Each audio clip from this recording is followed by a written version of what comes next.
Bonjour et bienvenue dans mon journal de lecture. Aujourd'hui, un classique de la bande dessinée, Hergé, Quick et Flupk, Coup de bluff.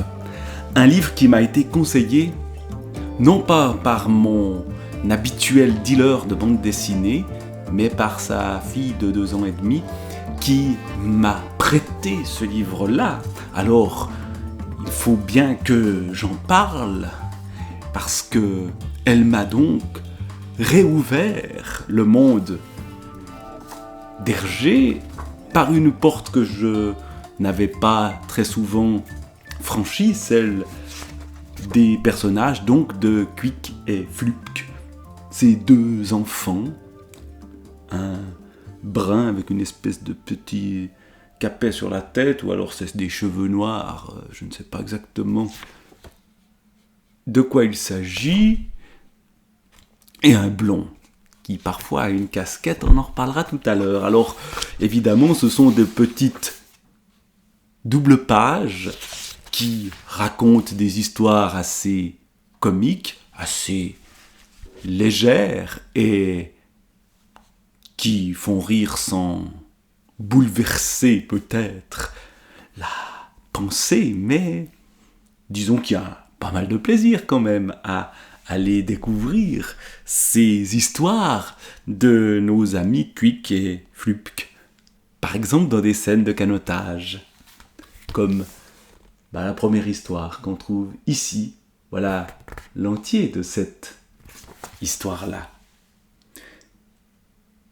Il fait bon se promener à la campagne, hein, Flupk? Oui, Quick. Oh oh, une barquette. Nous allons faire du canotage. Si un obstacle se présente devant nous, préviens-moi, n'est-ce pas, Flupk?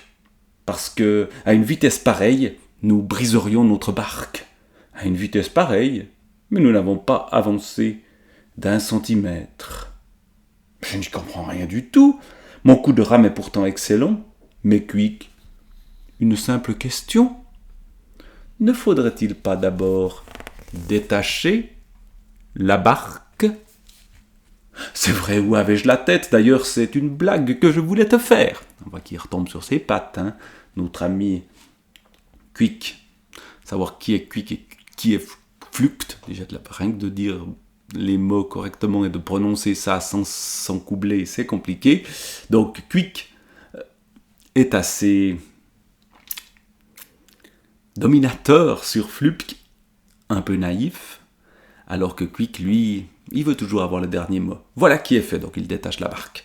Larguez les amarres. Attention, je vais pousser la barque. Pousse fort, Quick, que c'est difficile à manœuvrer. Pourquoi fais-tu cela, Quick? Évidemment, il se ridiculise, et ce n'est pas la dernière fois. Dans d'autres histoires, il se ridicule en voulant allumer un feu, ou alors ils se prennent pour des détectives. Notre ami Flupk joue au petit bateau, il était un petit navire. Mais Flupk ou Quick, Flupk, décidément, je n'y arriverai pas. Non, Quick, c'est le rouge. Manuel du parfait détective. Bonjour Quick. Comment m'as-tu reconnu? Je suis pourtant déguisé en détective. Le déguisement est assez sommaire. Mais que cela reste entre nous, n'est-ce pas? Je suis d'ailleurs sur la piste d'un fameux bandit. Et comment sais-tu que c'est un bandit? Comment je... Ah mais, eh bien, c'est mon flair qui me l'a dit. Ton frère? Je ne savais pas que tu avais un frère. Mon flair. Flupk. J'allais dire Quick, décidément, je n'y arriverai jamais. Mon flair, écrit en majuscule ici. Mon flair, Flupk, mon nez. Un bon détective doit avoir du flair, c'est écrit. Du reste, tu vas voir, nous allons suivre la piste. Bon, ils suivent la piste, ils tombent sur des pieds. Regarde ces chaussures. Je te le dis, l'homme qui porte de telles chaussures est un criminel. Il ne faut même pas le regarder pour être sûr du fait. Rien que la forme et l'aspect de ses souliers suffisent à l'observateur pour affirmer que l'individu a déjà eu ou aura des démêlés avec la police. et on découvre qui est le fameux criminel. Un flic qui ressemble beaucoup au Dupont de Tintin. On reconnaît la patte ici de Hergé. Forcément, d'ailleurs, le personnage de Flupc ressemble beaucoup à Tintin. Et Quick aussi, d'ailleurs. Des Tintins enfants qui sont détectives un peu, ou déjà presque grands reporters. Il y a aussi des histoires presque à la Tom et Jerry, où on essaye de choper une souris, et donc des petites histoires drôles qui sont basées sur des ressorts comiques tout à fait inspirés finalement du cinéma comique de l'époque. On tombe dans les escaliers.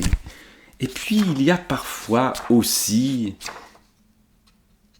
justement des mises en scène où petit à petit on se rend compte qu'on s'est fait berner. Et puis il y a quand même le jeu sur la bande dessinée. C'est-à-dire que tout d'un coup, on n'est plus tout à fait dans des petites scénettes réalistes, mais dans des discours sur le dessin. Quelque chose qui sera repris dans la bande dessinée belge plus tard par Gueuluc et son chat par exemple, et qu'on a déjà ici dans une petite histoire, toujours sur 2 pages, intitulée Le Sosie, où on voit notre ami Flupc qui se balade dans la rue et qui fait « Moi ? Oui, moi. Moi, sauf la casquette. » Il y a 2 personnages qui se ressemblent terriblement. 2 Flupc. « Arrête, dis donc. Comment t'appelles-tu ? Comment je... Et pourquoi tu dois savoir ça ? Pourquoi ? Tiens, regarde pourquoi. » Ils se regardent donc dans un miroir et se rendent compte qu'ils sont identiques à un détail près. « Mais lâche-moi d'abord, et puis, est-ce ma faute si je te ressemble ? Toi ? Me ressembler ? D'abord, j'ai l'air bien plus malin que toi. Plus malin peut-être, mais moi, j'ai l'air plus intelligent. Et puis tu as de vilains cheveux. »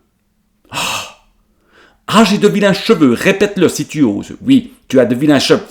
Et donc ils se battent, comme on peut le voir ici. Et arrive Quick, qui les sépare, mais qui se retrouve bien embêté. Mais, qui donc de vous deux est Flupc ? Et la réponse, là, est un jeu sur le dessin et la réalité, sur le fait que tout ceci n'est que dessin. On ne sait pas Quick. Celui qui n'est pas Flupc avait une casquette. Et maintenant, on s'est mélangé et la casquette est par terre. Alors, on ne sait plus si c'est lui ou moi qui est Flupc. Alors, qui est Flupc ? Déjà, il faut le distinguer de Quick, ce qui n'est pas toujours facile. Et puis, ensuite, quand il y a 2 Flupc qui sont dessinés, qui ne sont que des dessins, dont un avait une casquette et n'était pas Flupc, eh bien, on ne sait plus qui est qui. Évidemment, ça n'arrive pas dans la vraie vie. C'est l'histoire de Bobby Watson dans La cantatrice chauve de Eugène Ionesco, où on a aussi, on ne sait plus qui est Bobby et Bobby Watson le mort, ou son épouse, ou Madame Bobby, Monsieur Bobby, qui sont commis voyageurs. Eh bien ici, on trouve, de manière assez basique, la même confusion des sosies à partir des noms et donc des dessins. Puis on trouve des choses qu'on retrouve aussi dans Tintin, les combats entre l'ange et le diable auprès de Flupc, et non pas de Milou, mais on est bien dans le même univers, cet univers de la bande dessinée belge. Bande dessinée qui reste destinée, sans doute en priorité, à des enfants, et donc je remercie la petite fille de 2 ans et demi qui m'a fait redécouvrir cette bande dessinée-là. Coup de bluff, Quick et Flupc, Hergé.